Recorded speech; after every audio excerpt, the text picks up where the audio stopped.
Well, hello my baby gorillas, and as you can see I've had the shave and I'm starting to look like an extra from Outlander. Guys, unbelievable news, good, bad, fantastic, not quite sure where to start. Let's start with wee Nippy. So what's happening with wee Nippy? Wee Nippy is now being forced, as I said, she was trying to cover up her sneaky abuse of power by refusing to give the documentation for the legal advice that she received to the committee that was investigating her and her husband's abuse of power to the Scottish Parliament with regards to the Alex Salmond inquiry, where he was found not guilty of any sexual improprieties. So she's been covering up, and oh, look over there, look over there, look over there. And now the Parliament in here, for the first time I think in a long time, has done its job. Alex McNeil, I think who's friendly with Mr Salmond, refused to go along with it and abstained. There was 5 abstentions from the SNP. Obviously they did the right thing.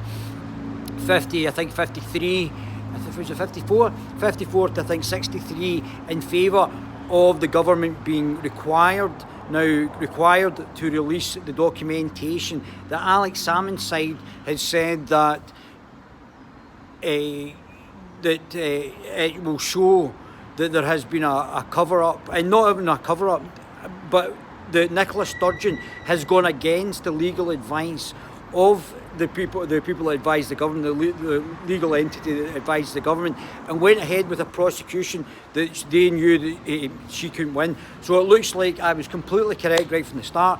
It's been a vendetta, a political set-up by wee Nippy. Wee Nippy's days are nearly done. She was going to have to resign for lying to Parliament. This is massive, massive news. As you know, that I was correct as usual. I always get it on the money. My politics is absolutely A++. And wee Nippy will have to resign now. It is a massive, massive situation for Nicola Sturgeon that she is going to have to resign, do the honourable thing. She's broken the ministerial codes. Once that legal documentation gets in the hands of the committee, and if Alex Salmond's team and the people that support Alex Salmond are right, that this has been a complete abuse of power and a political vendetta by Nicola Sturgeon against Alex Salmond. It's absolutely massive. She has only now got weeks to go before she has to resign, which is great news for Scotland. I think now she's just gone, I think she's going a wee bit mad. Yeah, when you're in power for that length of time, power starts to go to your head and you think you can do anything. But the Scottish people are here to rein in our power, and not her to let her abuse her office, which she quite clearly has. Her and her husband. I don't know why he's not resigned. Obviously they think they can just ride it out. But the day of reckoning is coming. Woof! Really massive news. Massive news for wee Nippy. Once they see that she has actually spent £500,000 of your taxpayers' money on allegations that were unjustified, could not have been prosecuted through the court, but forced it through anyway. Lied to the Parliament. This is the big thing. She's lied to the Parliament, and this is where it's going to come unstuck. That's her. Because she has lied, she will actually have to resign. Woof! Absolutely massive news. She will not be able to weather the storm, and it looks like there might be the numbers to actually force her out. So it's going to be absolutely huge for her to actually do that. The other thing that's happening just now is obviously the ballot stuffing. Quite incredible how postal fraud is so easily done. And now we have to take steps in Scotland and the UK in general to actually prevent postal ballots being allowed to manipulate the democratic process. It's not acceptable just to ram through 130,000 votes, which just put Biden over in Wisconsin, where Trump was winning, just appeared out of nowhere and not won for Trump. It sounds like Tower Hamlets or Peterborough. And the Islamo-fascists down there are obviously doing the ballot stuffing as well. So there has to be, in the UK as well, we have to stop postal ballots unless it's an exceptional circumstance, or take a ballot round to the people in a mobile ballot where it's looked after by different political parties, and all the political parties go with the ballots to actually, rather than actually have postal votes, you take the ballot box round to where it's meant to go, whether it be old people's homes or wherever it's meant to go, to actually stop ballot stuffing. In fact, I don't even think we should have postal ballots. Well, I think maybe you have to take the postal box round. But I mean, obviously, the things like multiple households putting in and being instructed by people in their communities, not a democratic process.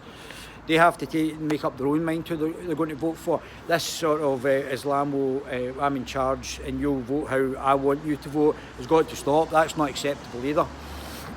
So, I mean, absolutely massive. It looks like, I think, even though Biden's ahead at this precise moment, I think Trump's still going to win. They're trying to obviously gerrymander it. I've never seen anything as disgraceful as this year's political race in the United States, ever.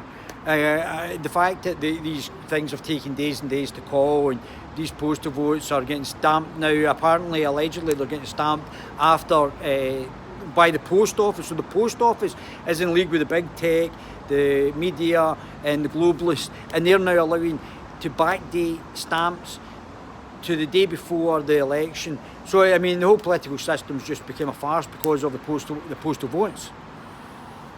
This is absolutely massive. But I still think he's going to win. I think he's going to win Pennsylvania. I think he's going to win Georgia. Arizona looks like it's in play. So it still looks like Trump's going to squeak for home a victory, which is quite incredible, even with the cheating, allegedly. Woof, unbelievable. But I mean, I'm very surprised that America would vote for somebody that's going senile. I mean, that's a damning indictment there. That's and that just shows you the weight that was put on. I mean, I'm banned on social media as well. They're in big trouble over here. Banned on social media. The media here is very similar to the media in America. We're going to have to find out who owns the media, and we're going to have to start holding them to account. My baby gorillas, this is just a short but sweet. Nicola Sturgeon will have to resign. She's broken the Ministerial Code. As soon as this legal documentation's out, she's going to be seen to have wasted £500,000. She's then seen to be lying to the Parliament, which is bigger than the wasting of the £500,000.